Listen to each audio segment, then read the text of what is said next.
নমস্কাৰ স্বাগতম জনাইছো আমাৰ চেনেলৰ অন্য এটি ভিডিঅ'ৰ মাজলৈ পুনৰবাৰ আপোনালোকক আজিৰ ভিডিঅ'টোত আমি কেইটামান মিষ্টেকৰ বিষয়ে আলোচনা কৰিম আমি বৰ্তমান যিমানখিনি কেণ্ডিডেটে অসম চৰকাৰৰ যিমানবোৰ চৰকাৰী চাকৰিৰ এডভাৰটাইজমেণ্ট ওলাই থাকে বা যিখিনি এপ্লাই হৈ থাকে সেই এপ্লাইখিনিত এপ্লাই কৰে নেক্সট তেওঁলোকে খুব ধুনীয়াকৈ এক্সাম দিয়ে কিছুমানে ৰানিং কৰে অসম পুলিচৰ ক্ষেত্ৰত সামৰিক বাহিনীৰ ক্ষেত্ৰত বা অৰ্ধ সামৰিক বাহিনীৰ ক্ষেত্ৰত যিমানখিনি নেকি ফিজিক্যালি প্ৰিপাৰেচন কৰে বা এক্সামৰ ক্ষেত্ৰত যোনে নেকি ৰিটন টেষ্টৰ বাবে প্ৰিপাৰেচন কৰে তেওঁলোকেতো ভালদৰে প্ৰিপাৰেচন কৰিয়েই আছে ইমান দিনে হয়তো 17-18 বয়সৰ পৰা তেওঁলোকে ইণ্টাৰভিউ মাৰিব আৰম্ভ কৰিছে এতিয়া হয়তো তেওঁলোকৰ 25 26 27 বছৰ তেনেকুৱা চলি আছে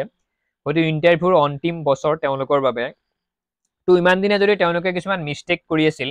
কেনেকুৱা মিষ্টেক কৰি আছিল হয়তো কিয় সফল হ'ব পৰা নাই কাৰণ আমাৰ ভিডিঅ'ৰ তলত যদি আপোনালোকে গৈ চাই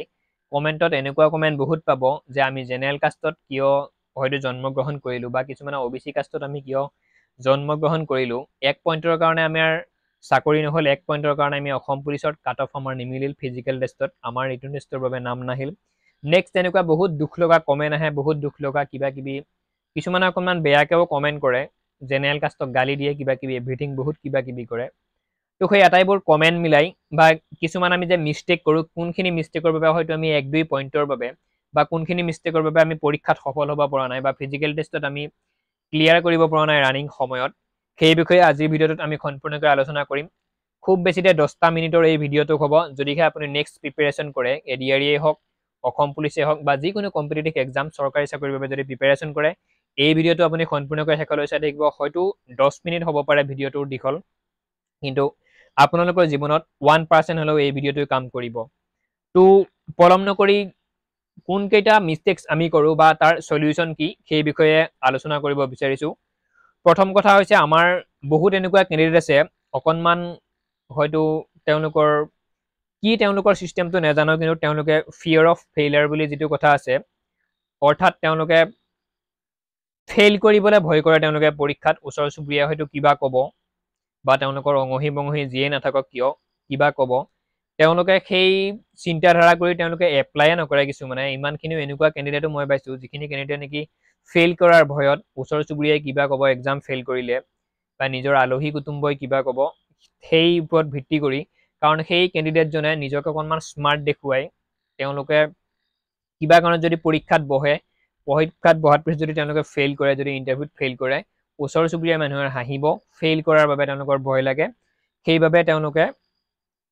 এক্সামত নবহে বা এপ্লাই কিছুমানে নকৰে সেইটো ভুল প্ৰথম মিষ্টেক এপ্লাই কৰাৰ পিছতহে আপুনি এক্সাম দিব পাৰিব এক্সাম ক্লিয়াৰ কৰাৰ পিছত হয়তো আপুনি ফিজিকেল পাব ফিজিকেলৰ পিছত হয়তো আপোনালোকৰ মেডিকেল হ'ব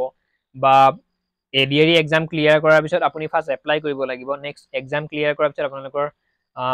স্কিল টেষ্ট ভাইভা হ'ব ঠিক তেনেকৈহে যাব সেইকাৰণে মই 6টামান মিষ্টেক যিকেইটা ভুল নেকি আপোনালোকে কৰি আছে 6-5টামান মিষ্টেক সেইকেইটা আপোনালোকক কৈ দিম এইখিনি আপোনালোকে শুধৰাব নিজৰ জীৱনত চাকৰি নাপালেও হয়তো নেক্সট কিবা এটা নহয় কিবা এটা ব্যৱস্থা আপোনালোকে ল'ব পাৰিব ফিয়াৰ অফ ফেইলিয়ৰ আপোনালোকক মই কৈয়ে আছোঁ কেতিয়াও ভয় নকৰিব ওচৰ চুবুৰীয়াই কেতিয়াও আপোনালোক আগুৱাই যোৱাটো নিবিচাৰে হয়তো একো পিছ পৰি অহাটো বিচাৰে গতিকে আপোনাৰ বেয়া পোৱা মানুহখিনিয়ে যদি আপোনাক হহাটো আপুনি যদি ভয় কৰি যদি এপ্লাই নকৰে পৰীক্ষাত নবহে কিবা কিবি নকৰে সেয়া আপোনাৰ জীৱনৰ বাবে চূড়ান্ত ভুল হ'ব যোনে বেয়া পায় পাবই যোনে ভাল পায় আপোনালোকক পাব গতিকে ফেইল কৰাটো ভয় কৰি কিনে নেক্সট যাতে যিকোনো এক্সামতে আপোনালোকে বা যিকোনো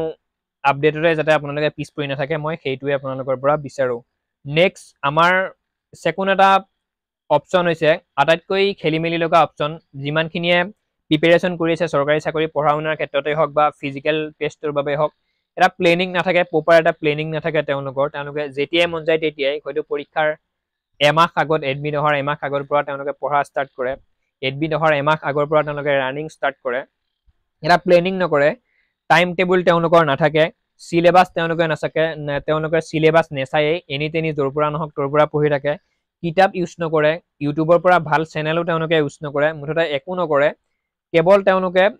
পৰীক্ষাৰ 1 মাহ আগত তেওঁলোকে পঢ়িবলৈ ষ্টাৰ্ট কৰে যেতিয়া এডমিট আহিব পৰীক্ষাৰ 1 মাহ আগত ফিজিকেল টেষ্টৰ 1 মাহ আগত তেওঁলোকে ৰানিং কৰিবলৈ ষ্টাৰ্ট কৰিব এটা প্লেনিং নাথাকে যে মই এই 6 মাহ ভালদৰে প্ৰিপাৰেশ্যন কৰিম বা মই এই 1 বছৰ ভালদৰে প্ৰিপাৰেশ্যন কৰিম নেক্সট পৰীক্ষাত ভালদৰে দিম এটা প্ৰপাৰ চিলেবাছ তেওঁলোকে নাজানে পৰীক্ষাৰ আগতো মোক এনেকুৱাকে কমেন্ট কৰে যে এই পৰীক্ষাটোৰ সিলেবাস কি তেনেকুৱাকে কমেন্ট কৰিছে নিৰ্দিষ্টকৈ এখন বুক নাই যিখন বুক নেকি তেওঁলোকে শেষ কৰি পঢ়িছে নিৰ্দিষ্ট এটা এনেকুৱা তেওঁলোকৰ ইউটিউব চেনেল নাই যিটো চেনেল চাই নেকি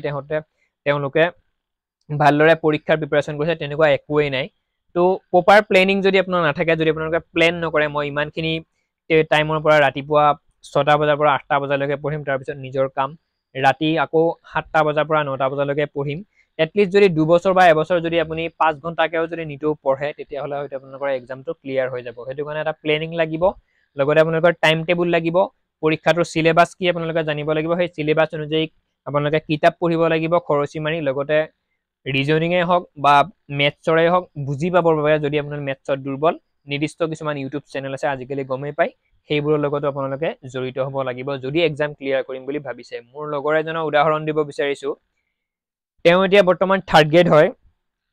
যেতিয়াৰ পৰা প্ৰিপাৰেচন কৰিছিল তেতিয়াৰ পৰাই ঠিক তেনেদৰে ৰাতিপুৱা তেওঁ সদায় 3 ঘণ্টা পঢ়ে গধূলি তেওঁ সদায় 3 ঘণ্টা পঢ়ে তেনেকে আজি 2-3 বছৰৰ মূৰত হয়তো তেওঁ 3rd গ্ৰেড চাকৰি হৈ গ'ল এতিয়াও তেওঁ ৰাতিপুৱা 3 ঘণ্টা পঢ়ে এতিয়াও তেওঁ সন্ধিয়া 3 ঘণ্টা পঢ়ে সেই আগৰ সিস্টেম মতে একদম প্লেনিং প্ৰথম পৰা তেওঁলোকে যি প্লেনিং কৰিছিল তেওঁ সেই মতে এতিয়াও তেওঁলোকে পঢ়া শুনা কৰে কিয় কৰে নেক্সট এপিএসসি তেওঁ দিব তাৰ পিছত এপিএসসি ক্লিয়াৰ কৰাৰ পিছতো তেওঁ প্ৰিপাৰেচন কৰিয়ে থাকিব এক্সামৰ বাবে পঢ়িয়ে থাকিব প্ৰপাৰ এটা তেওঁলোকৰ প্লেনিং আছে সিলেবাস মতে তেওঁলোকে নিজৰ টাইম টেবুলত সদায় তেওঁ পঢ়িয়ে আছে বা তেওঁলোকে পঢ়িয়ে থাকে আৰু তেওঁলোকে যদি এইবাৰ এপিএসসি কৰি ক্লিয়াৰ কৰে নেক্সট ইউপিএসসিৰ বাবে প্ৰিপাৰেচন কৰিব সেই টাইমটো তেওঁলোকে কন্টিনিউয়াছলি কৰি গৈ আছে সেইটো কাৰণে আপোনালোকৰ এটা প্লেনিং লাগিব যদি এক্সাম ক্লিয়াৰ কৰিম বুলি ভাবিছে এটা টাইম লাগিব সেই এক্সামটোৰ সিলেবাস আপোনালোকে গম পাব লাগিব এইটো আছিল সেকেন্ড অপচন থাৰ্ড আপোনালোকে যেটো ভুল কৰে বা যেটো সমাধান এতিয়া আমি কৰিব লাগিব সেইটো হৈছে বেসিক নলেজ যেটো ফাউন্ডেশন আমি পঢ়াৰ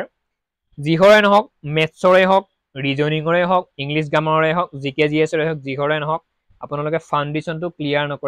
নকৰাকৈ নিৰ্দিষ্ট এটা চেনেলত হয়তো আপোনালোকে সোমাই যায় তেওঁলোকে হয়তো মাজৰ পৰাই আপোনালোকে পঢ়িবলৈ ষ্টাৰ্ট কৰে এখন কিতাপ আনি মাজৰ পৰাই পঢ়িবলৈ ষ্টাৰ্ট কৰে বেসিক যিমানবোৰ নলেজ থাকে ভয়েস কি নেৰেশন কি তাৰ ফৰ্মুলা হয়তো নজনাকৈ আপোনালোকে ভয়েস চেঞ্জ কৰিবলৈ যায় ভয়েস চেঞ্জৰ ভিডিঅ' চাই নেৰেশনৰ ভিডিঅ' চাই তেনেকুৱা নকৰিব সিনোনিম এন্টোনিম কি বস্তু এবোৰ কেনেদৰে হয় সেই আটাইবোৰ বস্তু বেসিক যিখিনি আৰম্ভণিৰ বস্তু যেটো ফাউন্ডেশন সেই ক্লাছবোৰ আপোনালোকে ভালদৰে কৰিব তাৰ নেক্সটতে ডাঙৰ বস্তুবোৰ মিডিয়ামৰ বস্তুবোৰ আপোনালোকে ভালদৰে পঢ়া ষ্টাৰ্ট কৰিব যদি বেসিক খিনি নাজানে নেক্সট কিন্তু আপোনালোকে তাৰ ওপৰৰ লেভেলৰ বস্তুবোৰ পঢ়ি যদি যায় পৰীক্ষাত আপোনালোকৰ খোকোজা একদম লাগিব হেতু বাঞ্ছনীয় গতিকে নজনাকে নুবুজাকে যিকোনো এটা বস্তু পঢ়িবলৈ আপোনালোকে নাযাব বেসিক বস্তুখিনি ক্লিয়াৰ কৰিব তাৰ নেক্সটতে বাকিখিনি কথাই আছে নহয় ক খ হয়তো নপঢ়াকে আপুনি মা শব্দটো বা দেউতা শব্দটো বুলিবলৈ কেতিয়াও শিকা নাই এবিসিডি নবলাকে আপুনি নপঢ়াকে প্ৰথমতে এপল বল সেই বস্তুখিনি আপোনালোকে শিকা নাই গতিকে বেসিক নলেজটো আপোনালোকৰ মেইন বেসিকটো ধুনীয়াকৈ ক্লিয়াৰ কৰিব নেক্সট আৰু এটা বস্তু হৈছে আমাৰ কম্পেয়াৰিং বুলি এটা বস্তু আছে আনৰ লগত তুলনা কৰে এতিয়াও যদি ক্লাস 8-9 ষ্টুডেন্ট এজনৰ যদি পৰীক্ষাৰ বহি দিয়ে তেতিয়া নিজৰ মাক বা দেউতাকে তাইৰ কথা নুহুদিবা সেইজন নিজৰ ল'ৰা ছোৱালীজনৰ কথা নিজৰ ল'ৰাজনৰ কথা নুহুদি ওচৰ চুবুৰীয়া ল'ৰাজনৰ কথা সুধিছে সি কিমান পাইছে বা তুমি কিমান পালি আনৰ লগত কম্পেয়াৰ কৰে মই সেইটো উদাহৰণ দিব গৈছো আপুনিও দুজন ল'ৰাই হয়তো একেলগে এক্সামৰ প্ৰিপাৰেচন কৰি আছিল এজনৰ হৈ গ'ল এজনৰ হয়তো হোৱা নাই তেওঁ সেই সফল হোৱা ল'ৰাজনক দেখি কিনে তেওঁ মোটিভেট হ'ব লাগে কিন্তু তলে তলে ডিমোটিভেট হৈ গৈ আছে তেনেকুৱা সিস্টেমো বহুত কেণ্ডিডেটৰ আছে তেনেকুৱা চিন্তাধাৰাৰ বাবে তেওঁলোকে নেক্সট আৰু প্ৰিপাৰেচন কৰিব নোৱাৰে সেই ল'ৰাজনৰ বাবে কাৰণ তেওঁ ডিমোটিভেট হৈ গ'ল এই কাৰণে আমি একেলগে প্ৰিপাৰেচন কৰি আছিলো তেওঁৰ কিয় হৈ গ'ল মোৰ কিয় নহল সেইবোৰ বহুত চিন্তা কৰি কিবা কিবি হৈ যায় গতিকে আনৰ লগত কম্পেয়াৰ নকৰিব জন্ম পাওঁতে অকলে আহিছিল মৰিবও হয়তো অকলে লাগিব গতিকে তেওঁৰ চাকৰি হৈছে সেইটো বেলেগ কথা তেওঁৰ হয়তো ঘৰৰ পৰিৱেশ পঢ়াৰ পৰিৱেশ বেলেগ হ'ব পাৰে আপোনাৰ ঘৰৰ পৰিৱেশ পঢ়াৰ পৰিৱেশও বেলেগ হ'ব পাৰে গতিকে নিজস্ব সকলোৰে কথা আছে নিজৰ মতে কাম কৰক নিজৰ সদায় নিজৰ যিমানখিনি পাৰে সেইখিনি নিজৰখিনি দিয়ক আনৰ কথা চিন্তা কৰি আনৰ কথা ভাবি কিনে তেওঁ মোতকে ওপৰত গ'ল মই নোৱাৰিমে নেকি সেইবোৰ নাৰ্ভাছ হ'বলৈও দৰকাৰ নাই বা ডিমোটিভেট হ'বলৈও দৰকাৰ নাই নিজৰ বেষ্টটো দি সদায় প্ৰিপাৰেচন কৰক আপোনালোক এদিন নহয় এদিন সফল হ'ব গতিকে আনৰ লগত কম্পেয়াৰ কোনোদিন নকৰিব নেক্সট এটা পইণ্ট হৈছে আপোনালোকে যিমানখিনি বস্তু পঢ়িলে হয়তো মেথছ পঢ়িলে বা আজি যদি মেথছ পঢ়িছে হয়তো আপুনি সেই মেথছটো আৰু এমাহলৈকে নপঢ়ে আজি যদি ৰিজনিং কৰিছে সেই ৰিজনিংখিনি আৰু নেক্সট এক মাহলৈকে আপোনালোকে নপঢ়ে কথাটো হৈছে কি ৰিভিজন যিমানবোৰ বস্তু পঢ়ে আটাইখিনি বস্তুৰে ৰিভিজন দি থাকিব লাগিব যদি আজি সোমবাৰে যদি আপুনি মেথছ পঢ়িছিল নেক্সট আকৌ বৃহস্পতিবাৰে বা বুধবাৰে আপোনালোকে মেথছ পঢ়িবলৈ টাইম উলিয়াই ল'ব লাগিব মেইন বস্তু হৈছে ৰিভিজন যিমান ৰিভিজন কৰিব সিমান আপোনাৰ প্ৰেক্টিছ হ'ব সিমান প্ৰেক্টিছ হ'লে আপোনাৰ মনত থাকিব গতিকে ৰিভিজন মেইন যিকোনো বস্তুৰে ৰিভিজন লাগিবই যদি আপোনালোকে এটা বস্তুৱে বাৰে বাৰে পঢ়ি নাথাকে কেতিয়াও কিন্তু আপোনালোকৰ মনত নাথাকে গতিকে ৰিভিজনটো মেইন ৰিভিজন কৰিব লাগিব আমি ৰিভিজন একদম নকৰোঁ সেইবাবে আমাৰ পৰীক্ষাত অকণমান খোকোজা লাগি যায় আৰু এটা পইণ্ট হৈছে প্ৰপাৰ গাইড আৰু এজন কেণ্ডিডেট মেট্ৰিকৰ কেণ্ডিডেটে হওক হায়াৰ ছেকেণ্ডাৰী কেণ্ডিডেটে হওক এডিআৰই কেণ্ডিডেটে হওক এপিএছচিৰ কেণ্ডিডেটে হওক যোনেই নহওক এজন কেণ্ডিডেট সফল হোৱাত পৰীক্ষাত ভাল হোৱাত তিনিওটা বস্তু বুলিয়ে ক'লোঁ মই এটা হৈছে নিজে নিজক গাইড কৰিব পাৰিব লাগিব নিজে নিজক বুজি পাব লাগিব নিজে নিজক বুজাব পাৰিব লাগিব আজি হয়তো মই এইটো কাম নকৰোঁ আজি হয়তো মই এইটো কাম কৰিম কাৰণ এজন মানুহৰ ভিতৰত দুজন মানুহ থাকে এজন মানুহে যদি বেয়া বস্তু হয়তো খাবলৈ ইচ্ছা কৰে সেই ভিতৰত থকা আকৌ বেলেগ এজন মানুহে হয়তো এইটো বস্তু খাব নালাগে বেয়া বুলি কয় সেই মানুহ দুজনৰ ভিতৰৰ বস্তুখিনি যদি বুজাবুজি হয় তেতিয়াহ'লে আপোনালোকৰ জীৱনটো হয়তো ভাল হ'ব আৰু যদি সেই নিজৰ ভিতৰৰ মানুহ দুজনৰ যদি বুজাবুজি নহয় জীৱনটো আপোনালোকৰ বেয়া হ'ব গতিকে নিজক গাইড কৰিব পৰাটো নিজে নিজক শাসন কৰিব পৰাটো নিজৰ মনক বান্ধি ৰাখিব পৰাটো আটাইতকৈ ডাঙৰ কথা টাইম টেবুল মেনেজ কৰাটো আপোনালোকৰ নিজৰ কথা দ্বিতীয়টো বস্তু হৈছে টিচাৰ আপোনালোকে য'ৰ পৰাই গাইড নলয় কিয় য'ৰ পৰাই নিশিকে কিয় যোনে আপোনালোকক বুজাই ভালদৰে টিচাৰে এই এপিএছচিৰ টিচাৰো হ'ব পাৰে এডিআৰই গ্ৰেড 3 গ্ৰেড 4ৰ টিচাৰো হ'ব পাৰে স্কুলৰ টিচাৰো হ'ব পাৰে কলেজৰ টিচাৰো হ'ব পাৰে টিচাৰে যদি আপোনালোকক প্ৰপাৰ টাইম টেবুলত নপঢ়াই যদি ভালদৰে গাইড নকৰে আপুনিও সফল হ'ব নোৱাৰে নেক্সট হৈছে পেৰেণ্টছ নিজৰ মাক দেউতাকে যদি ভালদৰে গাইড নকৰে